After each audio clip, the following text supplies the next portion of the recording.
الحمد لله وكفى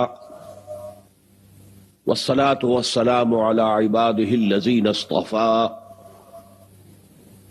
خصوصا على أفضلهم وخاتم النبيين محمد الأمين وعلى آله وصحبه أجمعين. أما بعد فقد قال الله تبارك وتعالى كما ورد في سورة الفرقان: اعوذ باللہ من الشیطان الرجیم بسم اللہ الرحمن الرحیم تبارک الذی نزل الفرقان علی عبدہ لیکون للعالمین نذیرا. وقال عز وجل كما ورد في نفس السورة: فلا تطع الكافرین وجاہدہم بہ جہادا کبیرا. وقال عز وجل كما ورد في سورة الجمعة: هو الذي بعث في الأميين رسولا منهم يتلو عليهم آياته ويزكيهم ويعلمهم الكتاب والحكمة. وقال جل وعلا كما ورد 3 مرات في القرآن في سورة التوبة وسورة الفتح وسورة الصف: هو الذي أرسل رسوله بالهدى ودين الحق ليظهره على الدين كله. صدق الله العظيم. رب اشرح لي صدري ويسر لي أمري واحلل عقدة من لساني يفقهوا قولي.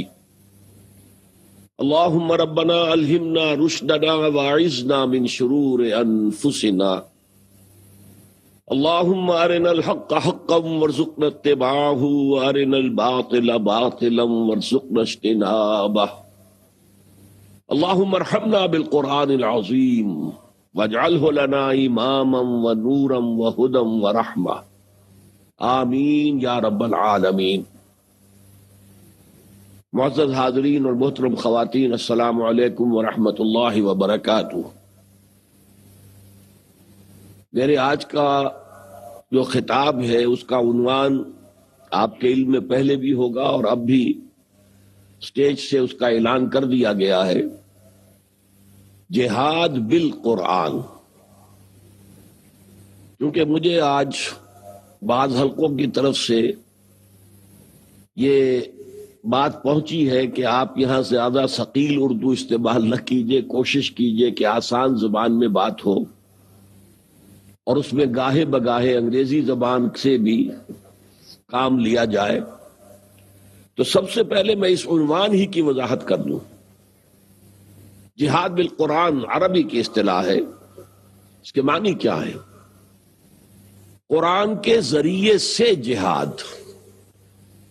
جہاد بالقرآن، قرآن کے ذریعے سے جہاد. بہت سے لوگوں کے لیے یہ بڑی ایک نئی اور نامانوس سی اصطلاح ہوگی. جہاد کا مطلب تو ہے لڑائی، جنگ. اس میں تو تلوار استعمال ہوتی تھی، اب توپیں ہیں اور چیزیں ہیں. تو یہ قرآن کا جہاد سے کیا تعلق؟ تو سب سے پہلے مجھے اختصار کے ساتھ آپ سے ہم نے یہ بیان کرنا ہوگا کہ جہاد کے معنی کیا ہیں اور اسلام میں اس کا مقام کیا ہے.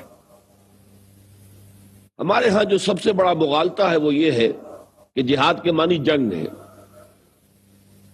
یہ بہت بڑی بنیادی غلطی کی گئی ہے، اور اسی کی وجہ سے ہمارے دشمنوں کو موقع ملا ہے کہ وہ اسلام کو بدنام کریں. کہ جہاں بھی قرآن میں جہاد کا حکم آیا گویا کہ جنگ کا حکم آ رہا ہے.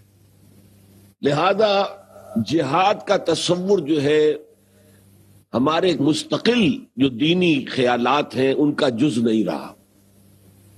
یعنی یہ کوئی فرض عین نہیں ہے، یہ کوئی لازمی چیز نہیں ہے. جنگ تو جب بھی ہوتی ہے تبھی ہوتی ہے، اور جنگ کے لیے جتنے لوگ چاہیے اگر وہ فراہم ہو جائیں تو باقی لوگوں کی طرف سے وہ فرض کفایہ ہو گیا. ان کے اوپر کوئی ملامت نہیں ہے اگر وہ اس میں شامل نہیں ہوئے.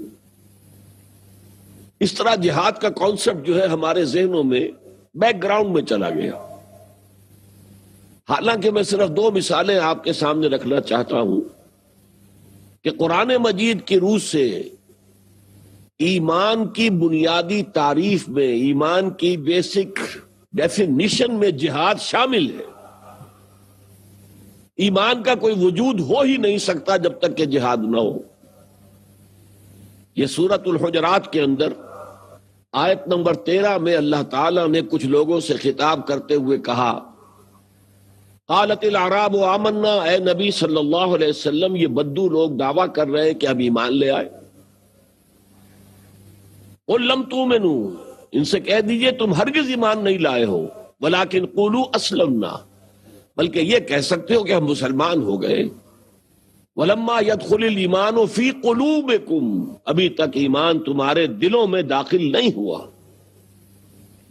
یہ آپ کو میں سے بھی بہت سے حضرات کو مجھے امید ہے یاد ہوگا کہ ایمان مجمل کی کیا تعریف ہے جو بچپن میں یاد کرائی گئی ہمیں. آمنت باللہ کما ہوا باسمائہ و صفاتہ و قبلت جمیع احکامہ اقرار باللسان و تصدیق بالقلب. جیسے ہی کوئی شخص کہتا ہے اشہد ان لا الہ الا اللہ و اشہد ان محمد رسول اللہ، وہ عیسائی تھا، یہودی تھا، مجوسی تھا، کوئی بھی تھا، وہ فوراً اسلام کے اندر داخل ہو گیا. لیکن اس کے یہ معنی نہیں ہے کہ لازماً ایمان بھی اس کے دل میں داخل ہو گیا. اور ویسے جو ہمارے آج دنیا کے اندر 130 یا 140 یا 150 کروڑ مسلمان ہیں، ان کی اکثریت کا معاملہ کیا ہے کہ پیدائشی طور پر مسلمان ہے. ایمان بالکل دوسری شے کا نام ہے. چنانچہ یہاں نفی کی گئی بدوؤں کی جو فتح مکہ کے بعد ایمان لائے اور جو ایمان لائے، فوج کی فوج آئے اور ایمان لائے. اذا جاء نصر اللہ والفتح ورأیت الناس يدخلون فی دین اللہ افواجا،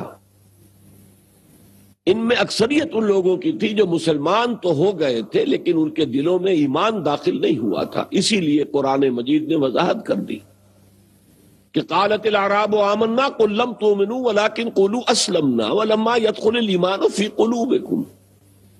یہ بدو کہہ رہے ہیں، دعویٰ کر رہے ہیں ہم ایمان لے آئے. نبی ان سے کہہ دیجئے تم ایمان ہرگز نہیں لائے ہو، اس مغالطے میں نہ رہو.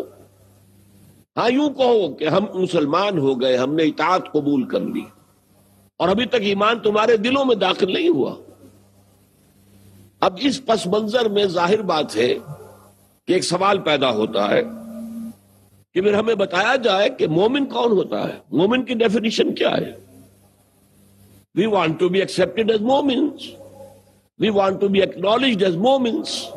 Let us know what are the prerequisites. اب اس کے جواب میں اگلی آیت میں فرمایا انما المؤمنون الذين آمنوا بالله ورسوله ثم لم يرتابوا.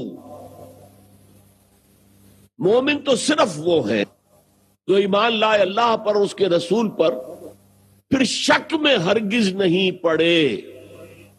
یہ واحد مقام ہے قرآن مجید کا جہاں اول تو ایمان اور اسلام کو علیحدہ علیحدہ کر دیا گیا، اور پھر جب ایمان کی ڈیفینیشن میں جو ایمان کا لفظ آیا تو ساتھ ہی یہ کہ پھر شک ہرگز نہ کرے، یقین ہو انہیں